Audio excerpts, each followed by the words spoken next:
Hello and welcome to another week of Art and DIY. I'm Melanie, I'm your favourite Scottish illustrator. Probably not, but either way, today we're going to be painting this cute little kitty cat. This is going to be a gift for my sister-in-law on her wedding day and I'm so excited to give it to her. They have the cutest little cat and hopefully I can do him justice with this painting. I'm going to be using watercolours today, which are probably my favourite traditional medium at the moment. I am having so much fun painting with them. However, as always, knowing you can't just undo like I can in my digital art, I start out so hesitant with just this really, really thin, light wash. Yeah, so I start out with this thin, light wash and making sure I leave space for where the white patches on his fur are, because you don't want to be painting that. There is not really a good white watercolour and gouache only goes so far. So I thought while I was painting this wee kitty cat today, I would have a wee chat with you guys about my art business, my stationery business, and a bit about the future, which I have been thinking a lot about recently. So grab a lovely hot beverage, maybe a snack, and let's settle in for a lovely little paint with me video. So before I deep dive into the business stuff though, just a wee bit more about the painting. So once I've done my first wash, I start going in with just an intense version of the same colour and adding in the shadows. Again, still being so hesitant and so restrained. You'll see me start out and they feel like this cat is going nowhere for ages, and then all of a sudden it will be a cat. Even as I was painting, I was like, how have I done this so quickly? Because it has just gone from nothing and small washes and a lot of hesitation to me just going, bugger it, we're doing it, I need to go for it. And then all of a sudden the cat's done. So yes, recently I've been thinking a lot about my art as a business and where I'm gonna go from here. I've been out of my corporate job for about a year and a half now, and certainly the first year I spent a lot of time renovating the house. However, it's now September on kind of year 2, 2025, and I've been spending most of this year on my art, with only small breaks here and there to do the bathroom, which is still not finished, but we're going to ignore that for today. And I feel like I've been making somewhat progress, especially with my art with my art skill. I feel like I've made so much progress with my art skill, and this cat painting is a prime example of that. But in terms of my business, I feel like I'm not making massive steps forward. And recently I've been feeling very lost, not quite sure what to do, not just in a business, but on a day-to-day basis. And I think that's because I'm not sure where my business is going. So I spent some time and sat down and tried to figure that out. So I did a lot of Googling about how to make a business plan, how to make like business manifestos, and reading through a lot of like templates and how-tos, because I thought that was what I needed. I thought I needed a business plan. They use things like, what is your vision for the company? What's your mindset for success? You need a clear vision and goals. You need to understand your target audience, understand your market, understand your social media and how you're going to do that. And I realised I needed to start so much simpler than that.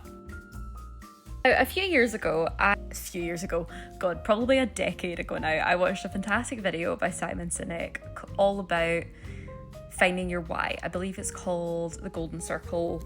Start with Why. That's what the video is called. I've made a note of it. How handy. So yeah, fantastic video. Simon Sinek, Start with Why. It's about 15 to 20 minutes long. I highly recommend you sit and watch it if you are running a business or trying to figure out a business. And essentially the essence of that is he's come up with this concept called the Golden Circle. And inside the middle of the circle, you've got your why, then your how, then your what. And to be successful in business and for people to support you and understand what your business is about, you need to know what your why is, what your how is, what your what is. And a lot of businesses, they'll start with a what and then work back to the how if they even get there. But the really great businesses work from the why out. And hopefully this makes sense. I would highly recommend watching the video just to deep dive into it a bit more. in the video, Simon Sinek makes a great analogy as to what that can look like, and uses Apple as an example. Now bear in mind, this is 15 years ago it came out, so when Apple was a bit more about their why than I would suggest they maybe are today.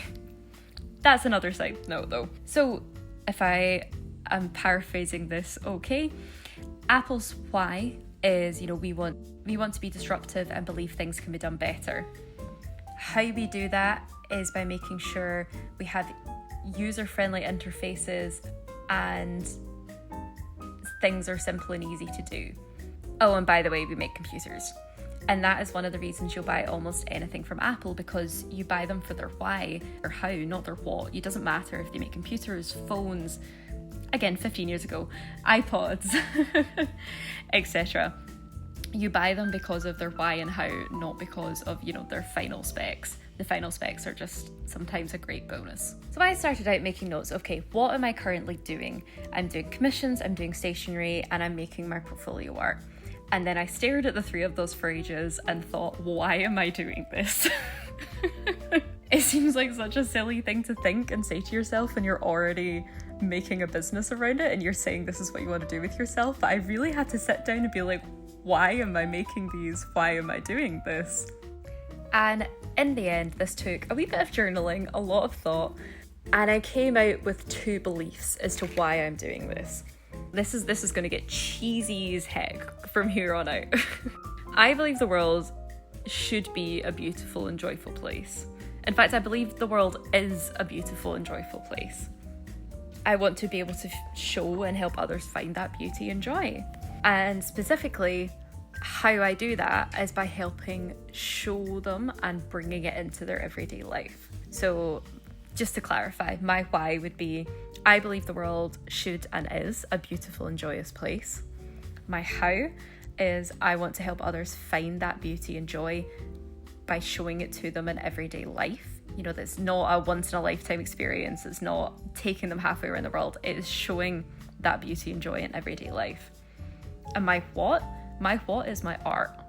And my art is then broken down into commissions, stationery, and my portfolio. My commissions bring joy to people's everyday life by bringing art into their house that captures a special moment or animal or person. My stationery brings joy by, rather than people having, normal notebooks, something they pick up in Tesco, they have something that's been handcrafted and handmade with styles and art that brings them joy, whether it's their favourite animal, whether they love the colours, whether it brightens their desk. My stationery brings joy to people's everyday lives in that way. And last but not least, my portfolio. Now, my portfolio is my own personal art, which includes my dragon series. It hasn't had much chance to go beyond that at the moment, but we're working on it. But yeah, that's my portfolio. It's me showing the magic that I see in my head and almost exaggerating it to a world of fantasy that then can help other people see that beauty and joy around.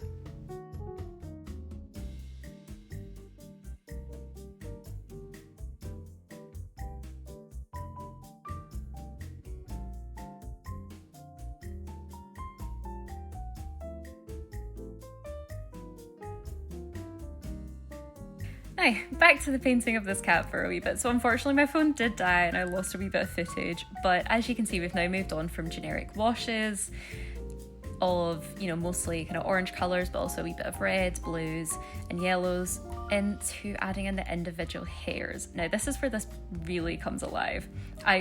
Rather than being hesitant with my colours, I was barely watering them down at all and just going straight for it. We had the small brush, I had so many brushes going at one point, it was ridiculous.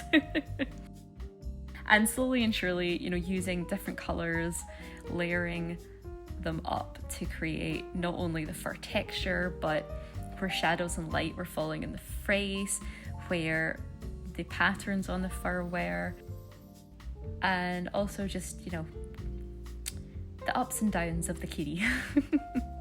And slowly and surely, by adding all these different colours, by layering this fur texture, you can see the cat come to life. Now, when I'm painting, I don't often get to see it. I'm normally so focused on making sure I'm getting the right bit, the colours are correct, the form's coming through, that I don't often get a chance to see this. So I had so much fun editing this video and seeing the form and shape come to life, and this cat turn from a sketch in a drawing to a little bit of colour in a paper to something I am incredibly proud of. I could not be prouder of this piece. I think it's really shown how much I've grown in the past year, how much my skills have improved, and also how much my love of art has improved as well.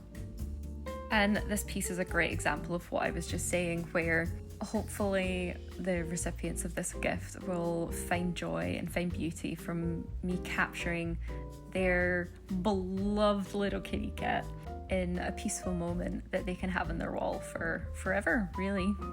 Oh, I'm getting all choked up again. Oh. But yes, now I'd figured out my why, how and what, it really has allowed me to then build my business around that. I'm able to then take, okay, underneath my commissions, what are my key performance metrics or KPIs or whatever they're called these days, and really go, okay, why am I doing this? What am I doing? And therefore, how can I make this a more viable thing? But even just figuring out that, it really helps set my mind at ease. It helped me find some sense of direction. That's the right word. Sense of direction that I had really been missing these last few months. And now we have the direction, we have the areas I want to take the business now to try and put monetary values to it. And I've sat down, we've done that, figured out different ways that I can do commissions, different ways I can do my stationery and sell my stationery, different ways I can spend more time with my portfolio art, etc, etc. That's the boring stuff that is sick, that now needs to get transferred to a spreadsheet and that I can now keep track of. But also with this, now that I have these goals underneath each heading, I can now make monthly, weekly and daily tasks that help guide my days. So not only has this helped give my business direction, but also give my days direction, which when you work for yourself, you sometimes really, really need. Ever so desperately in my case.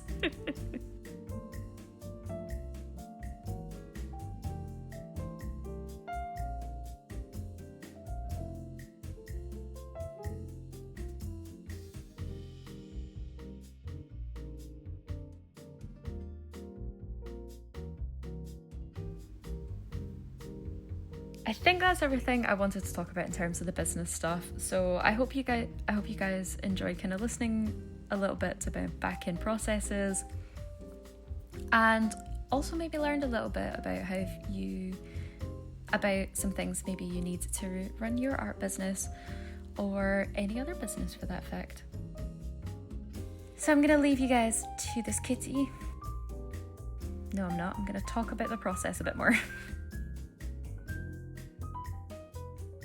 So back to the cat painting process. So once I'd finished out kind of the basic colours of the cat, I then started adding in some more highlights, specifically using gouache, and also varying the colours a wee bit, seeing what is and isn't there, wee bits of greens here, wee bits of blues, some more purples, some deeper reds that are there in the cat but are maybe more subtle, that you can pull out to make the painting feel more alive. And I did that with a mixture of darker colours with the watercolours and then lighter colours with the gouache. The gouache, I find, especially when you're doing an animal that has white patterns or white fur with its patterns, really helps just overlap the watercolour and make that fur feel like a patch of white fur as opposed to just a bit you've not painted. This can also be achieved with pencils, which I do add a wee bit later, white gel pens, acrylics. My preference is just gouache. I find that because you can water it down, you can sometimes use it to get similar effects to the watercolour, and it doesn't feel wholly as out of place as maybe overly textured acrylic might be. And also leaves a very similar matte finish as opposed to acrylic, which can sometimes be quite shiny. Or again,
And once I was happy with the gouache, last but not least, we had to add a little background. Now, when I'm doing pet portraits, I don't like to add too much of a background. You know, you really want the focus to be on the pet you're painting. That is what they care about. Sometimes I will make it a wee bit more abstract. In this case, I kept it really simple. The cat was lying on a little pillow, so I just kind of had the pillow around the cat, added in some depth here and there, and kept it very subtle, very light washes, nothing too intense. Now, in the reference photo I found for this gift, the background was actually very grey. I thought that was a bit dull, so we used a purple, which will contrast the orange cat very nicely and help it stand out, while not completely overtaking it, because we're using a very desaturated purple, and the cat is a very saturated orange. And just like that, he's all done. Oh, I know I said it earlier, but I'm so happy with how he came out, and I could not be prouder of him. I'm so happy with this piece, and I really hope, and I know that, and I really hope the people who will get this gift love it just as much as I do. Anyway, that's all for this week, guys. I hope you enjoyed this one, and I'll see you in the next one. Bye! Enjoyed this video? Why don't you check out last week's video where we went to my first ever weekend long art market.